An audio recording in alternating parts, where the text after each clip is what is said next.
Assalamualaikum warahmatullahi wabarakatuh. Waalaikumsalam warahmatullahi wabarakatuh. Afwan Abah izin bertanya. Bagaimana pandangan Islam terhadap fenomena child free atau pasangan suami istri yang secara sadar memilih untuk tidak memiliki anak karena alasan ekonomi atau kesiapan mental, Abah? Mohon pencerahannya. Baik. Ana inda dhonni abdi bi. Aku tergantung prasangka hambaku. Burung emprit manak 17 nggak ribut makan. Dan anaknya gede-gede, lahir juga emprit 17 lagi. Jadi satu emprit 17. Dari 17 lahir lagi 17. Dari lah ini 17 lagi generasi anak emprit 17. Kenapa manusia kok malah mentalnya, hatinya, ya kan nggak kayak binatang. Padahal binatang itu katanya nggak punya otak. Binatang nggak punya otak. Manusia punya otak, tapi otaknya keblinger. Kapan otak itu keblinger? Di saat jelek prasangka kepada Allah. Jadi nggak cerdas. Kalau baik prasangka kepada Allah, otaknya tambah cerdas. Burung tawakalnya begitu besar. Tidak ada tidak ada tawakal yang paling baik, tawakalnya burung. Ya kan? Nggak pernah nyimpen makanan di kulkas, ya kan? Nggak pernah nyimpen makanan, makan besok ya nyari besok. Tapi selalu dapat. Makanya suatu ketika cerita ini, Nabi Sulaiman izin ngambil burung, dirawat. Ya, ngambil burung dirawat. Dikasih makan, selalu nyisa. Padahal burung ini makannya selalu lahap habis. Biasa kalau dapat rezeki, hari ini ya dimakan hari ini. Besok nyari lagi. Tapi giliran diambil oleh Nabi Sulaiman, makanannya nyisa terus. Ditanya oleh Nabi Sulaiman, kenapa kok makanannya nyisa? Sulaiman, kamu bukan Allah. Kamu manusia. Mungkin sekali kelewat ngasih pakan aku, makanya ditimbun, disisain. Tapi kalau saya di luar, saya dikasih makan Allah. Makanya setiap dapat makanan, dihabiskan. Karena Allah nggak mungkin lupa. Allah nggak mungkin tidur. Nah ini. Ya kan? Ada yang ngomong, bah kita kok disamain dengan burung. Ya kan baiknya, bukan mukanya. Ya kan baiknya, akhlaknya. Ya kan? Ya kenapa nggak kita ngambil? Wong memang burung itu punya karakter akhlak bagus, nggak mau nimbun makanan. Ya kan? Dan juga pekerja keras. Dapat makanan hari itu ya habis hari itu. Besok nyari lagi. Ya kan? Bukan berarti di sini tidak boleh nabung. Boleh nabung, nggak apa-apa nabung. Nabung nggak apa-apa.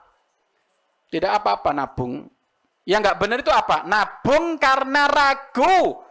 Rezeki dari Allah itu kurang ajar. Lah yang ditanyakan sekarang, generasi anak muda, apa tadi namanya? Chelby, apa? Child free, Abah. Child free. Child free.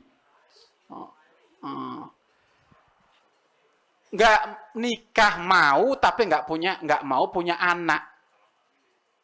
Iya kan? Alasannya apa?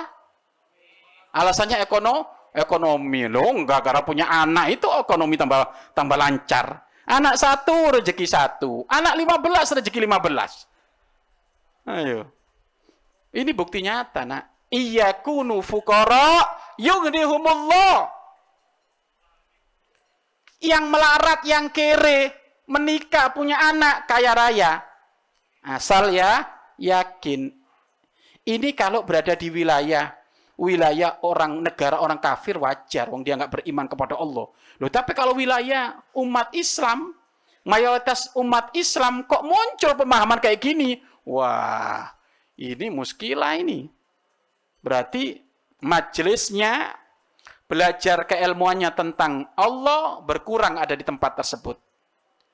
Menikah untuk menjalankan sunnah Nabi. Satu, menikah untuk menambah keturunan yang soleha. Menikah untuk mengundang rezeki Allah.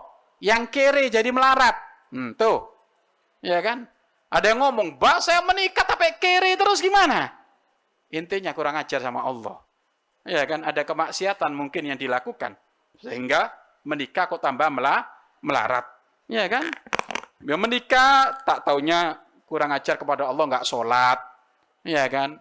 Menikah ternyata usahanya, bisnisnya yang haram.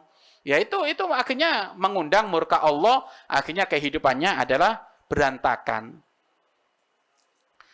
Tidak ada ceritanya, iya kan? Tidak ada ceritanya orang melarat gara-gara anak, ya anak banyak, nggak ada ceritanya.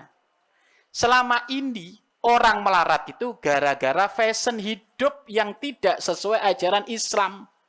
Perilakunya sendiri, bukan anak. Kok anak yang dikambing hitamkan, Pak? Enggak, kamu. Ya kan? Karena kehidupan kita ini tidak pandai mengatur. Tetapi sekarang kalau gini, Abah, boleh nggak kita ini mengatur kehamilan agar supaya kehamilan itu tidak beruntun terus menerus kan gitu. Lah itu kalau itu nggak apa-apa. Mengatur kehamilan nggak apa-apa. Saya pengen punya anak. Ya kira-kira kalau sudah anak yang pertama ini sudah mandiri, ya kan sudah disape, ya sudah bisa bantu kita, baru saya punya anak lagi, itu nggak masalah. Mengatur kehamilan sah, boleh-boleh saja. Mengatur kehamilan boleh-boleh saja. Tapi kalau menyangka saya nggak punya anak karena anak ngabisin rezeki, Allah marah. Kurang ajar dia sama Allah. Ya kan dikira Allah nggak bisa menghidupi anaknya dia. Ya kan padahal pagi tadi bagaimana? Allah itu daimul ihsan wal imtinan. Allah itu selalu baik, pemberi. Ya kan? Pemberi. Makanya sudah, kalau mentok-mentok pakai jarum langit. Mentok-mentok ya gimana maksudnya? Ini rezeki kok peret gitu ya. Ya ada lagi juga kalimat juga kadang guyon ini. Sudah tahu melarat, bikin anak terus. Ini ada kalimat kayak gitu. Dikira bikin anak itu keliru. Salah. Dan na'udzubillah min dzalik, ada orang lebih baik zina daripada punya anak. Loh, tambah kurang ajar lagi dia. Nomor 1 itu sudah urusan agama Allah. Wa may ya'tasim billah faqad hudiya ila siratim mustaqim. Sudah ini, sudah. Yang berpegang teguh kepada Allah akan dikasih jalur lurus, jalur benar. Ya, jalur yang terbaik sudah. Berpegang teguh kepada Allah. Mohon maaf, Pak. Ada sebagian orang, Pak, mengingkari poligami tapi jajan doyan. Bodoh kan? Ya kan gitu. Ada sebagian, bahkan ada di luar Islam itu, ya istri itu 1. Tapi simpenan, ya boleh yang lain. Loh, ini kan kurang ajar ini. Nggak benar ini. Ya kan? Atau ya tadi itu, nggak usah. Kita anak, nggak punya anak, nggak usah. Tapi boleh kita jajan. Itu nggak benar juga itu. Haram. Ya, tidak boleh. Sudah. Kawal, atur, direncanakan sok punya anak berapa. Tapi jangan membatasi kemaha pemurahan Allah dengan kamu jelek prasangka kepada Allah bahwasanya dengan anak itu akhirnya menghabiskan rezeki. Enggak.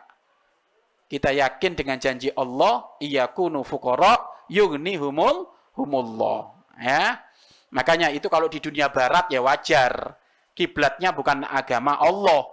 Dunia barat, mereka kiblatnya logika. Logika itu karena mikirnya gini. Ini saya dititipin ponakan aja berbulan kayak gini. Gimana kalau saya punya anak 10? Itu kan logika dia. Tapi kalau kita melihat makna silaturahmi, ya kan, kumpul-kumpul. Nih, yang ahli logika. Coba. Pondok ini, 10 orang sama 100 orang, rezekinya lebih banyak mana?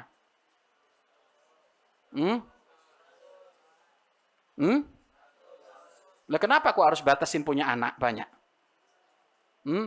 Pondok ini, anak 10, sama 100 rezekinya lebih banyak mana? Perputaran ekonominya. 100. Ya kan?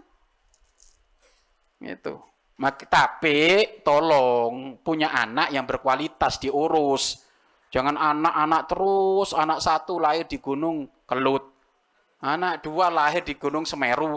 Nah, ini kalau kayak gini ya ini yang nggak bener ini. Pendidikannya kayak apa itu? Ya kan? Jadi tetap punya anak harus dicetak jadi orang-orang soleh, bermental baja, dekat kepada Allah, ya.